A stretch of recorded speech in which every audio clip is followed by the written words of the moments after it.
So this is the fifth and final video in the series dispelling some of the myths that surround putting. I'm here at Finca Cortes in Spain. I'm at the Jack Nicklaus Academy of Golf on the putting green, and today's topic is pace control, and this one is definitely a myth.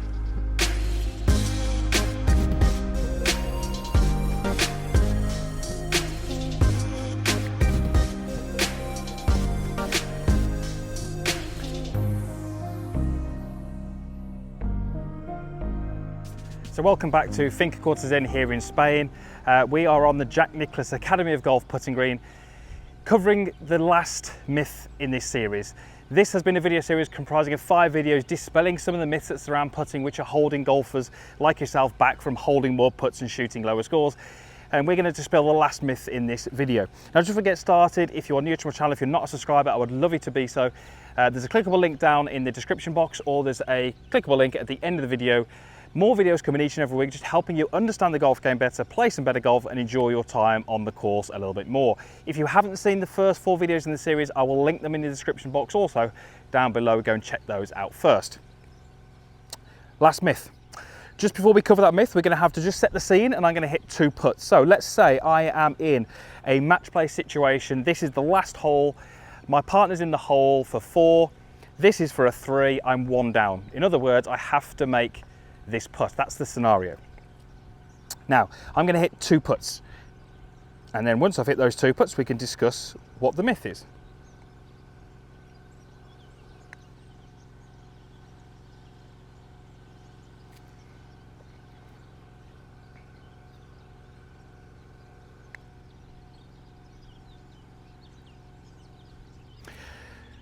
Two putts, both of which missed the hole. Now, the second putt has gone some 3.5 feet past. The myth is that that second putt had a chance. That is a complete myth. It's all too often we see that. We need to make a putt, whether it's for a birdie or whether it's to win a hole, it may be. We roll it 3 or 4 feet past and someone says, at least you gave it a chance. It is a myth. And we're going to explain why. For that, we need to get a little closer to that hole. So I was hitting my putt from over there, and obviously both of these balls have missed, so neither of them has gone in.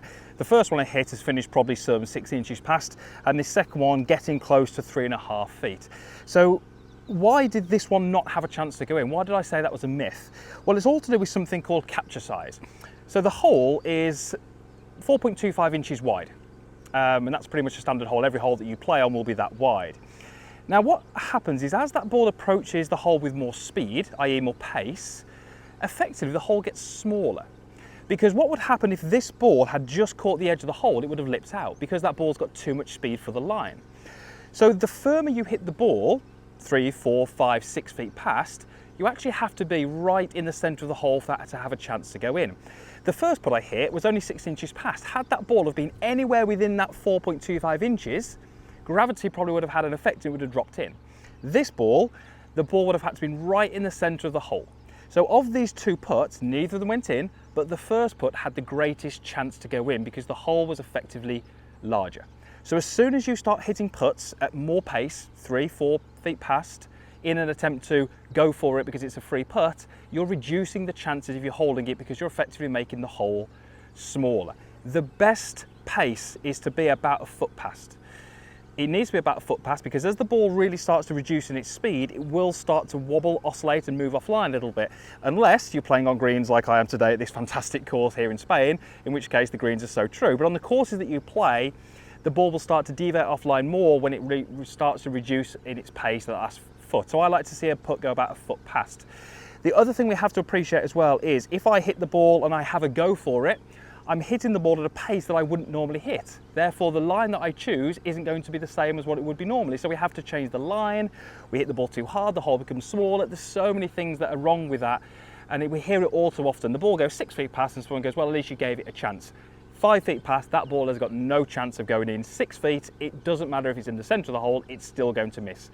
So I really want you to focus on getting the pace correct on your putts and sticking to that pace no matter what the situation. So that concludes this video series covering, or dispelling I should say, some of the myths that surround putting. We've covered a little bit of technique, we've covered a little bit of stroke, a little bit of pace, And if we can start to educate golfers a little bit better, to understand, the ins and outs of putting and what actually gives the ball the greatest chance of going in and what the putter has to do in order to achieve that, we greatly enhance the chances of you making more putts, reducing the 3-putts, and that's a fantastic way to reduce your scores. I really hope you've enjoyed this video series. I've really enjoyed filming it. Love to hear your comments down below. Would you like to see more video series covering different aspects of the game? And to finish up, I really have to say a massive thank you to Finca Cortes here in Spain for hosting me for a few days. This is such a nice place to film videos. The facility is fantastic. They've been really, really kind to me. The service is fantastic. If you're in the area and want to play one of the best courses in Spain, make sure you check this place out. And also check out the Jack Nicklaus Academy of Golf here, which is where I'm doing this video from. Thanks for watching. Usual stuff is down below. Comments box, like button, and also the subscribe link over there will allow you to be a free subscriber of the channel. Thanks for watching. We'll see you again soon.